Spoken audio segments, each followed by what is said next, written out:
Valar Morghulis, House of the Dragon, Season 2, Episode 7, titled The Red Sowing, has aired on HBO Max, and we got a lot to talk about. We've now met the Dragon Seeds. Let's get into everything we saw in the episode with maybe a few little nuggets or things that maybe you didn't know. We're going to do that right now.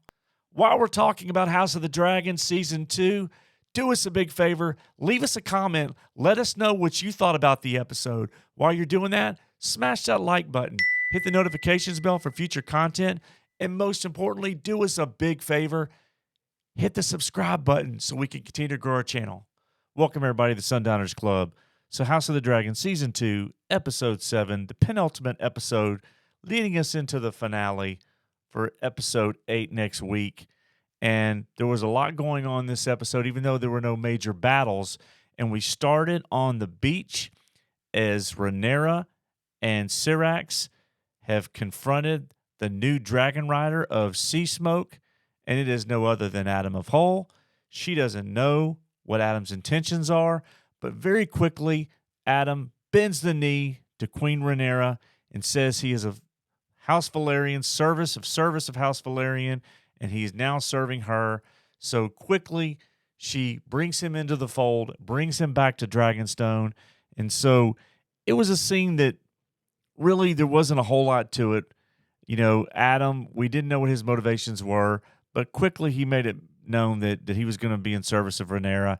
And so she now has another dragon rider of a formidable dragon in Sea Smoke. And so it's going to be interesting to see how the dynamics between the relationship with Adam plays out, not only with Rhaenyra, but potentially with Daemon, with Jace, Baela, and eventually Corlys Velaryon. So interesting stuff. We then cut to King's Landing, and this is a very strange episode for Alicent.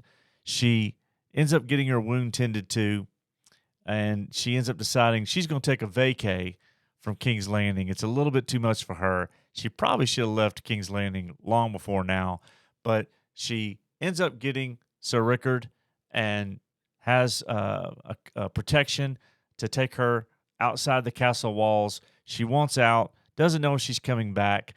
Her head's in a bad space, and so she just needs to get away. And so she leaves King's Landing. We then cut to Larys, Clubfoot, and Lord Wilde as they're looking out over the yard at King's Landing. And we have Aemond, who is administering justice to the guards that he believes, spurred the riot on in King's Landing in last week's episode. And so you hear several of them saying they're going to take the wall as opposed to being executed. And while this is going on, Lord Wilde is telling Larys that he's got sources that have told him that a dragon has been spotted, a dragon rider, and they don't know who it is, but they feel like the dragon is Sea Smoke. And should they give this information, he wants Larys to give that information to Aemond on his behalf.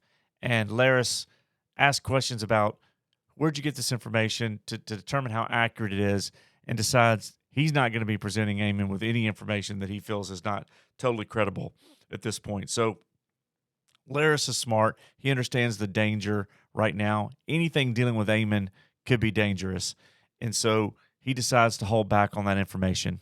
Rhaenyra returns to Dragonstone, and her small council is assembled, and they are not happy about a low-born individual now riding Sea Smoke, and if Rhaenyra is going to accept this or not, including Jace. And Corlys Velaryon walks in. They ask Corlys what his opinion is. He says he's going to defer to Queen Rhaenyra and wait till she arrives. They then are told that she's not arriving for the small council meeting. Meanwhile, Adam is being put up in a room, and Corlys visits Adam, and you could tell that Corlys is proud of him, that Adam has actually done something, earned something on his own, and now being a dragon rider. So it's a brief scene, small scene, but it's an important scene as Corlys now truly sees Adam for the potential of who he can be. We then see Mysaria in another scene where it seems like it drags on. Every scene with Mysaria, to me, seems like it drags on. But she's speaking to Rhaenyra, And Rhaenyra is starting to get to where she doesn't trust the rest of her council. She's really just listening to Mysaria.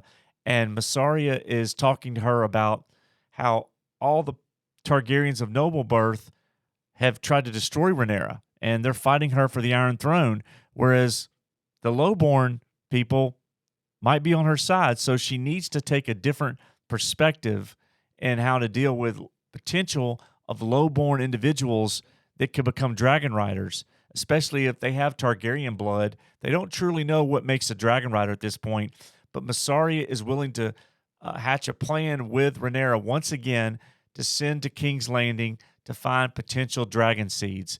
And at this point, Rhaenyra is all ears. She's listening to Mysaria. She trusts her, and this plan is starting to be enacted. Cut to Harrenhal. Daemon Targaryen, is he ever going to get out of this castle? He seems like he's stuck in Luigi's mansion here for the whole season. But once again, he's sitting down and he's given word that Oscar Tully has arrived at Harrenhal. He's now the Lord Paramount, and since Grover Tully has passed away, and he's there, and Oscar Tully comes in, young teenager. Daemon feels like he's just going to mow him down. Before you didn't see me, Daemon, when I was a kid, but now that I'm the Lord Paramount and you need me, now you're willing to see me. And so Daemon says, look, yeah, you weren't important then, you are now. And so he gets Oscar to tell him that they are loyal to Queen Rhaenyra per the wishes of Viserys. They will hold to that oath. And so Daemon feels like he's got Oscar locked down. He then marches out to meet the rest of the lords of the Riverlands. And the problem with that is he underestimated Oscar Tully. He walks out into the yard, and as he does so, you've got all of them standing around, and Oscar Tully somewhat unloads on Daemon, dresses him down, and says, look, we've pledged fealty to Queen Rhaenyra, and we are not going to go against our oaths at this point, but justice does need to be administered. I don't like Daemon. I don't respect his actions, but we do need to dispatch justice. And so they pull William Blackwood forward. He thinks that Daemon's going to let him go. At this point, Daemon knows he's got to have this army. So Daemon turns around, draws Dark Sister out, and quickly beheads William Blackwood, which is going to have ramifications as we move forward. But he's now got the armies that he wants because he dispatched that justice, and he did so really at the bidding of young Oscar Tully. So Daemon's got what he wants, but he marches back into the castle at Harrenhal, and there's the first little Easter egg that you might not have noticed. For the second time this season, we see a goat, and the goat is an omen, so to speak, a symbol of dark magic, of black magic that is in Harrenhal. Who's responsible for that dark magic? We don't quite know yet. Is it Simon Strong? Is it Alice Rivers? Is it the castle itself and the history of Harrenhal? We'll get some answers on that. But the goat being seen again as Daemon walks in is an omen of black magic. Daemon walks into the room. He sees King Viserys with all the wounds that he suffered throughout his life. And so he's holding the crown, and he says, Daemon, you always wanted it. And he's basically giving Daemon the crown, and Daemon doesn't take the crown. He hesitates. He looks down at it. He sees what the crown has done, the burden, the weight of it, that it crushes you, according to Viserys. And he doesn't take it, and the scene cuts away before we can see if Daemon truly accepts the crown or acknowledges that he wants it. We then cut back to King's Landing, and Aegon is being assisted by Grand Maester Orwyle to try to walk. He's in severe pain. He's screaming no. As he's trying to walk him around the room, he falls. His face is burnt. Half his hair is burnt off. His ear, one of his ears is completely gone, burnt off. And we see him recovering from these wounds, but a lot more clear-eyed as he's trying to walk. And in walks Larys Clubfoot. And Larys is basically instructing Grand Maester Orwyle to keep him walking, keep him moving so that they can get him mobile. Now, is that to be able to be the leader in King's Landing and be the king, or does Larys have other plans for Aegon? We don't know quite yet, but something is up his sleeve, and he needs Aegon to keep focusing on getting out of bed, moving understanding the danger that his brother Aemond presents to him at this point. And so Larys has a plan. We then see Corlys Velaryon meeting with Alan. He needs him to assemble boats to be able to make a run to King's Landing, according to orders from Queen Rhaenyra. And he also tells Alan that there's a new dragon rider, and it just so happens to be his brother Adam of Hull. Alan seems shocked by this turn of events, and Corlys says, look, truth be told, I didn't know your mother's background. I don't know if this has something to do with blood or history. Corlys isn't quite sure how Adam was able to bond with Sea Smoke, but he's telling Alan of Hull at this point that his brother is a dragon rider. Once he's told Alan that his brother is a new dragon rider, he then gives Alan his marching orders on behalf of Queen Rhaenyra to assemble the boats to make a run to King's Landing. This is going to lead into ultimately getting that navy and the fleet out onto the water, and inevitably what's going to be a battle of the Gullet and the surrounding area around King's Landing and Dragonstone and beyond.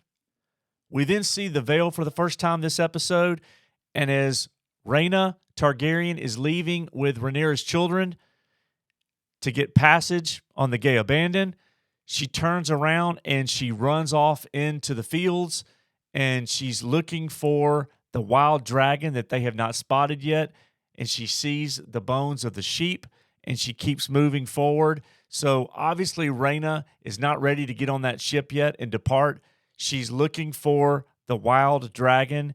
We'll see what comes of this in next week's episode, but this is a major plot point potentially, and a change from the show and the book readers, those that maybe know what's going on versus those that are watching the show only. And we'll talk about that once it airs. We don't want to get into any spoilers right now in future episodes, but there's a lot going on with Rhaena seeking out this wild dragon. We're then inside Dragonstone again, and Jace is not happy with his mother, Rhaenyra. He's talking to her about the fact that she's seeking out lowborn to potentially be dragon riders, and Jace finally addresses the elephant in the room all his life with his mother. That what did you think was going to happen when you got into bed with Harwin Strong? Did you think I was going to have dark hair? Do you not see that when I have to take the throne, when you die potentially, that it's going to be contested by a bunch of silver-haired dragon riders? The one thing that I had going for me was I had a dragon, and you're taking that away. And he begs her not to pursue this. But Rhaenyra, she doesn't listen. She apologizes and said, look, I can't go against the will of the gods. And it's really another window into Rhaenyra's frame of mind as we get further along in this season, that at this point, she's desperate and she's taking action to try to win this war. And she's maybe not seeing the casualties right in front of her and the potential future casualties. And so it's an interesting dynamic between Jace and his mother. As Alan arrives in King's Landing on the boats, we see word spread around through King's Landing about the need for dragon riders, those that maybe have Targaryen blood. And we find ourselves in the tavern again, and we find good old Ulf the White. And as he's talking, we find out that Ulf is not so confident that he's truly a Targaryen. But at this point, he's been living off that myth for so long, getting free drinks, getting fed, that he can't really hide from this at this point. He's put in a spot where he's got to take a chance, put himself out there, get on those boats, head to Dragonstone, along with another individual that we're going to get into, Hugh Hammer. We learn that Hugh's daughter has died. Hugh is angry. He blames himself for not being able to protect her. But then in one of the biggest Easter eggs of this episode and of the season, I believe, Hugh tells his wife that he wasn't always honest with her about his background, that he didn't know his father, but he knew his mother, and that she worked in the pleasure house, and she was of noble birth. She was important. She had silver hair. She charged more for the men to sleep with her, but she mentioned how he was no different than her brother's sons, Viserys and Daemon. For those that maybe have read the books, and maybe what's been mentioned in House of the Dragon Season 1 that you paid attention to or didn't, he is the son of a character named Sarah Targaryen. Sarah Targaryen, for those that don't know, is the daughter of the old King Jaehaerys. And what's interesting about this is Jaehaerys rode the dragon Vermithor. And we're about to see Vermithor later on in this episode. But Hugh Hammer has basically just acknowledged that King Jaehaerys is his grandfather. Big moment in the show. And you start to see the story building around Hugh as we've been introduced to him this season. So we see the potential dragon seeds walking out of King's Landing and to the Blackwater Bay and getting on the boats and heading to Dragonstone. We then cut to another scene of Alicent. This time, she's out in a wooded area with Sir Rickard, and she takes off her dress.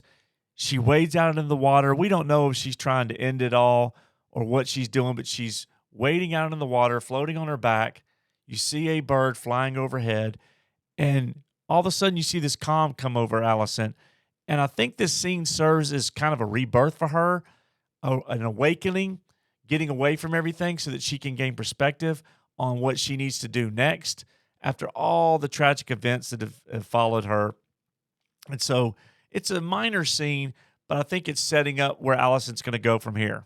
On Dragonstone, as the dragon seeds, the potential dragon seeds, arrive, Queen Rhaenyra is walking down to greet them, but the dragon keepers are there, and they are not happy. They believe that this is blasphemy, that the dragons represent what's left of magic from old Valyria in this sad world, and they stage a walkout. They leave. But she will not be deterred. She goes and greets the potential dragon seeds, and she tells them, look, we're trying to end this war with as minimal loss of life as possible and bring peace. But then while she does that, she sends them all out and tells them, oh, by the way, Vermithor, who you're about to meet, known as the Bronze Fury, is the second largest dragon next to Vhagar. And you know what? Take your shot. She walks all of them out into the cave as Vermithor rises up, and you see how large this dragon is. Vermithor seems calm at the moment, but as one of the potential dragon seeds inches closer to Vermithor, you have Rhaenyra saying, I can help you no further. The dragon needs to speak. And so she leaves, goes up to the second level to watch the events that are about to unfold, along with Baela and Adam of Hall and her guards and Mysaria. And so she exits the scene. There's all these people standing on this bridge, and all of a sudden, Vermithor says, you know what? I think I'm going to eat, and I like my meat well done. So Vermithor starts to burn everybody. People are falling off the bridge. They're running. They're being incinerated, and it's mass chaos. All hell breaks loose. And in the meantime, you have Ulf the White who falls off the ledge down onto the ground amongst the other people that are running around in the cave, and they're getting burnt and they're getting eaten. And you have Hugh Hammer who ends up hiding behind a rock with another girl with white hair that obviously has Targaryen blood. And they try to make a run for it. But as they do, he pushes her away as Vermithor comes down to try to eat her or burn her. And then Vermithor turns his sights on the girl. But before he can do so, Hugh the Hammer steps up in an act of bravery or, stupidity. We don't really know at this point. But he distracts Vermithor and yells, I'm ready, and yells, come on. And he stares down the dragon, and the dragon just looks at him and then bonds with Hugh Hammer. The dragon that Hugh Hammer's grandfather, King Jaehaerys, once rode has now bonded with the grandson of King Jaehaerys, Hugh the Hammer, son of Sarah Targaryen. And Rhaenyra looks on with a glint in her eye. She knows that this is a game changer to have a dragon rider for Vermithor, the second largest dragon in the realm. And while this is happening, poor Ulf the White, he's running through the caves. He's lost. He stumbles. He steps into a dragon clutch and almost steps on an egg, which is very interesting, another Easter egg. And as he does so, he hears something, a little bit of a different sound, but it's a dragon nonetheless. But this dragon doesn't burn Ulf, doesn't eat Ulf. The dragon pokes him, almost like she's playing with him. And it's a beautiful silver dragon. It's Silverwing. The importance of Silverwing is that Silverwing was once flown by Queen Alysanne, who was married to King Jaehaerys, who rode Vermithor. So Vermithor and Silverwing are almost like mated dragons. And now you have Silverwing, who is bonded with Ulf the White. So now he knows that somewhere along the line, he has Targaryen blood, or for whatever reason, he is bonded with this dragon and potentially changed his luck in life. And so from there, we have Ulf the White maybe flying on Silverwing. We don't know quite yet, but we cut to King's Landing, and there's a small council meeting, and Aemond is holding court, and there is mention of that his brother that we haven't seen yet, Darren, who is at Old Town, he has a beautiful blue dragon named Tessarion, who has now been reported to have taken the wing and is almost ready to join the fight, which is welcome news for Aemond. He needs dragons, and he needs fighters. And so as he hears this news, there's a commotion outside in King's Landing. The bell is being rung. There's a dragon. And as he looks out, it's Silverwing. And we see Ulf the White flying on Silverwing. Is Silverwing making a return to her old stomping ground in King's Landing? We don't know. But Ulf the White is flying on Silverwing, and Aemond is not happy. He runs out, jumps on a horse. He goes to Vhagar immediately and chases down the dragon as they're catching up and flying near Dragonstone. And whether Aemond sees the other dragons or not, you can't really tell from the shot, but Aemond knows something's wrong. He doesn't want to go to Dragonstone and face down multiple dragons because at the very least, he knows that there is Moondancer and there is Vermax, there is Syrax. He doesn't know where Daemon is with Caraxes, and he also knows there's Silverwing. So knowing those things alone without seeing it, he turns back with Vhagar. He flees and retreats. And then we have the last shot of the episode, which is Queen Rhaenyra, and she's standing with Syrax as she stares down Aemond and Vhagar, and there is Vermithor with Hugh Hammer, and on top of Dragonstone, the castle, you have Silverwing. So now their game has been changed, and Rhaenyra has dragon riders galore, maybe not even including Daemon. We'll find out next week, but it certainly is leading us up into the season finale. What is going to happen in the season finale? Aemond is trying to employ the Triarchy to get rid of the blockade of King's Landing. He knows he needs to be able to put a stop to that. Are we going to see the Triarchy? Are we going to see Otto Hightower? Where's Otto at? At the same time, do we get any glimpse of Darren and Tessarion now that they've been mentioned in episode 7? What's going to happen with all these new dragon riders as they sit down with Rhaenyra? The conversations around Hugh the Hammer being the grandson of King Jaehaerys, is that even going to come up with Rhaenyra?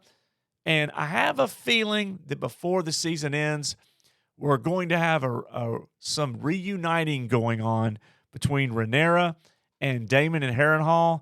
That'll be very interesting to see as he's building the armies for the Riverlands. And we also see the Northmen crossing the Twins and the bridge, heading into the Riverlands. The battle is going to be joined. Join us for the season finale. We're going to be here to cover it. What were your thoughts of the episode? Did you like the episode around the dragon seeds and what happened? What are your favorite moments? What are some of your favorite characters? What do you not like about the episode? Let us know what you think. While you're doing that, smash the like button. Leave us those comments. Hit the notifications bell for future content. And most of all, hit subscribe so we can continue to grow our channel and TCB.